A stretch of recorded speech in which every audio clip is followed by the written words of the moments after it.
There are so many stories of people, myself included, that never thought they could do what they eventually end up doing. It's not just something you show up and check out. It's something you have to be active about. This is like the only company that I know that isn't complete BS. It's a lot of other people shooting from the hip. What's going on, Reboot team? Chris here with yet another testimonial from somebody coming to us from our exclusive Reboot implementation program. I am here with Jim today. What is going on, sir? Hi, Chris. How are you doing? I'm good, man. Thank you for making the time. Like I said before we started recording, we're going to get to know your journey up until this point and some of the takeaways you've had so far in your time in the implementation program. But really, before we start there, I kind of want to start from the very, very beginning. What ultimately led you to join the program in the very beginning? In the very beginning, that was about 2021, maybe, like a lot earlier version of the program. That what led me there is I was doing self-improvement stuff. I was reading Jordan Peterson, David Goggins. I was listening to Jocko Willink and starting to hit the gym, going off to college, getting away from my parents for the first time. And then kind of realizing, okay, here are all the problems I'm starting to notice I have in my life, and just wanted to start improving on the problems and solving them and making myself a better person. I love that, man. And how did you discover the program? It was the YouTube channel, but I don't even remember how I came across the YouTube channel anymore. I know for a fact that was the first resource I came across, but I don't know how. And the weirdest thing was, like, all the nofap stuff and those communities. I never became a part of any of them. I'd heard of them, but it was really weird. I don't know how. I was like, just I think luck and just the algorithm of finding JK through his YouTube channel. I've been there, man. Yeah, it's been so long, like I forgot how I initially stumbled onto, Right. the YouTube channel or whatever I came across. But yeah, from that search, from that place of like, I need help, eventually I found my way to the program too. And I'm curious, like, what was the moment like when you finally said, you know what, like, let's do this for real? Like, you come across the YouTube channel in whatever way you did. What was the moment like that pushed you over the edge, if you will? I would say that the moment for me was just realizing how much time I spent acting out, and I spent just repeating the same cycle over and over and over again with no end in sight, and just how chaotic it made me feel and how out of control, just mentally, from a mental perspective, how out of control I felt. And the possibility that this could be addressed, that was what did it. And also seeing some of the testimonials at the time that, sometimes this behavior just isn't addressed and it goes on forever. So that was kind of a terrifying feeling. I think that's really, really relatable. But here you are, having taken that step. I'm curious as to, what are some of the things that you've learned so far, whether they be about yourself or certain tools. Why don't we start there? What have been some of the tools that you've picked up along the way in your journey so far? I've picked up a lot of the tools, but the ones that I lean on the most are the checklist. It's and then the rational exercise or dialoguing, and then the feelings exercise. Those are my three big go tos.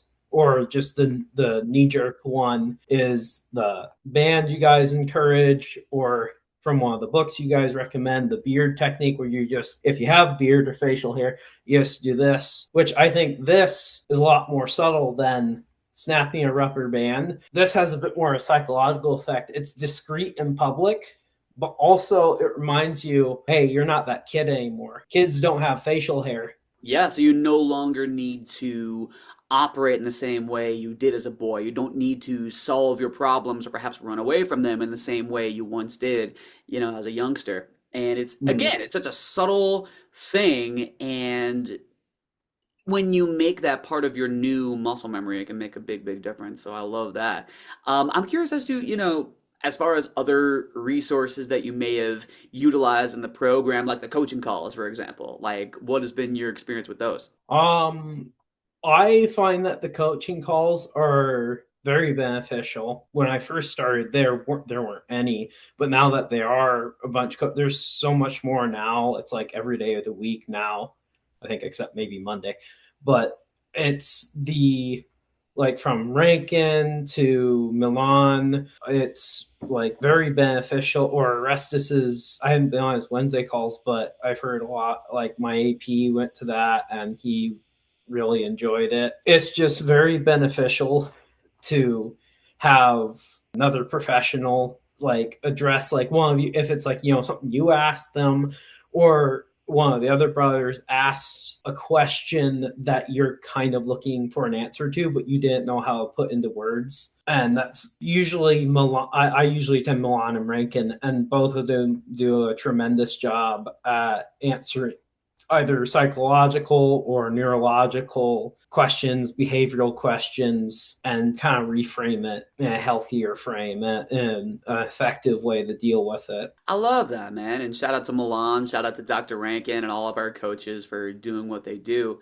And you also mentioned you're having an accountability partner. What benefits have, having an accountability partner within the program, had in your own reboot? Well, I would say so. For this past week, as an example, I've just been, I've been back like slipping and in a relapse cycle, but every single day, that was how my accountability partners were at the beginning a couple months ago. Mhm. And then I kind of was a bit more structured and rigid then, and I kind of like hey, no, you have to check in. Why aren't you checking in? Where are you? Where are you? Where are you? Kind of just like, I know what's happening here. Come on, we know what's happening. Come on, talk to me. Kind of break that cycle, as it were. And so now they've done the reverse. They've been messaging me and kind of just create a sense of urgency of, well, look, I can't do this.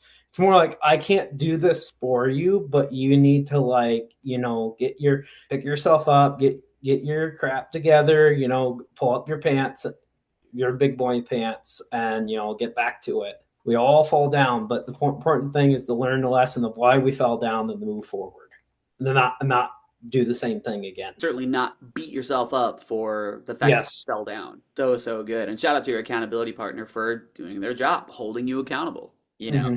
So I love that, man. And, there's a question that I oftentimes ask on calls like these and kind of taking a trip down memory lane. In fact, kind of like putting yourself in the position of, someone with some experience under your belt, learning some things about yourself, learning some tips and tools to get you out of a jam or recalibrate and develop a healthier relationship with yourself. Let's imagine for a moment you come into contact with somebody that is just in the beginning of that process, or maybe they haven't even begun. They've confided in you, sharing that they have this history of compulsive behaviors and not really sure what to do, just suffering in silence in the way that you and I know about really well. Mm-hmm.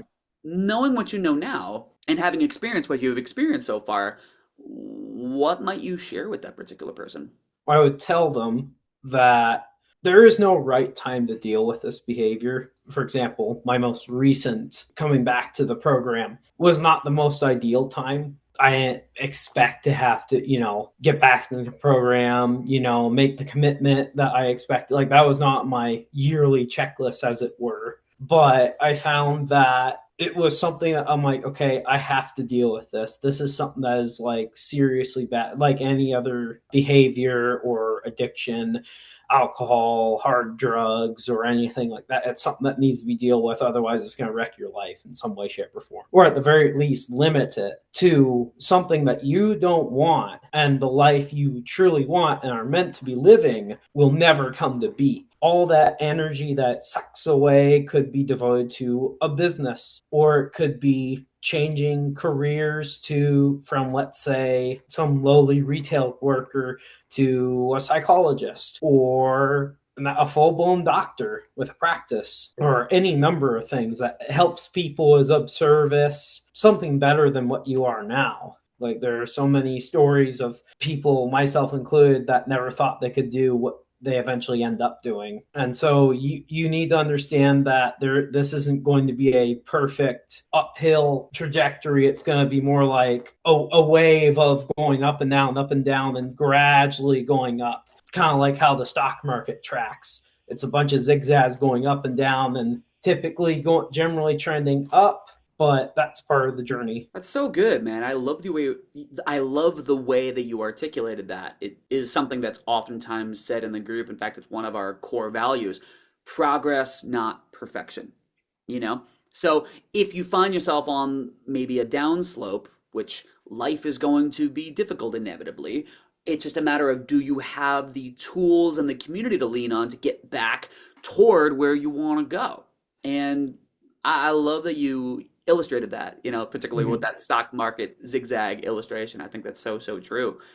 And I suppose with all that being said, to this particular person, would you then recommend this program? I would recommend it if they're serious about it. I would say that there are have been a couple individuals that, myself included, at times that don't take it seriously enough and waste time, which waste the coach's time, your time, JK's. Like, understanding that this is something, it's like a job. You have to show up to work, and you can't just show up to work just to be there. You actually have to get better and work at it. It's Mm. not just something you show up and check out. It's something you have to be active about. I would describe it more like you have a full time job, then you're going back to college full time as well. So you're putting in 40 hours at work, 20 hours in class, 20 hours in studying. There you go, 80 hours. Full week, not much time for anything else outside of it except maybe eating and sleeping. So that's how, I wouldn't say it's that grueling necessarily, but you should be willing to put in that much effort into the reboot. That's so good. I mean, we say oftentimes the program works when you do. You can't Mm-hmm. just show up. And I love that you emphasize, like, if you're serious, listen, we're a compassionate community and we're going to have your back, but we can't do the work for you. And I really appreciate the way that you share, honestly, in the Facebook group because, when you do share, like, you show up. And I know that, it takes time to develop that new norm, like that new muscle memory. And regardless of any downslope, it's just a reminder, bro, that you do have, the community that's got your back, that's going to push you, but at least push you in the direction in which you want to go, you know? So I'm happy that you're here, man. And in fact, we were literally just saying before we started recording, like, somebody, if this makes it to the, YouTube channel or podcast or whatever, it's probably because they know what that's like. And they've been in that set of shoes where they were in Mm-hmm. that struggling with silence kind of position and maybe seeking help and seeking perspective, all that Well, stuff. yeah, this issue is kind of a difficult one because it has been until the last 2 years, as far as I can tell, that this has been somewhat acknowledged as a problem. But as far as like mainstream consciousness, like, you don't see on the news or anything online or companies coming up. This is like the only company that I know that isn't complete BS or whatever. There are no other companies or places like this, as far as I can tell. It's a lot of other people shooting from the hip. Whereas you guys are not. This is more of a serious, okay, this is a serious issue. We're going to treat this like an actual clinical addiction, as it were, even though there is not a official diagnosis for it. But Mhm. it's clearly a problem. That is how I would describe the program. I love it, man. And thank you for your insight. Thank you for your time. And just a reminder, bro, like, if you're ever feeling like maybe you're losing your way in any way or fashion, like, you've got that community to fall back into, to fall back, onto, and we're gonna trampoline you back to get you to where you want to be, man. But I appreciate you for making the time and taking the time to share a bit about your experience, and onward and upward, bro. All the best to you.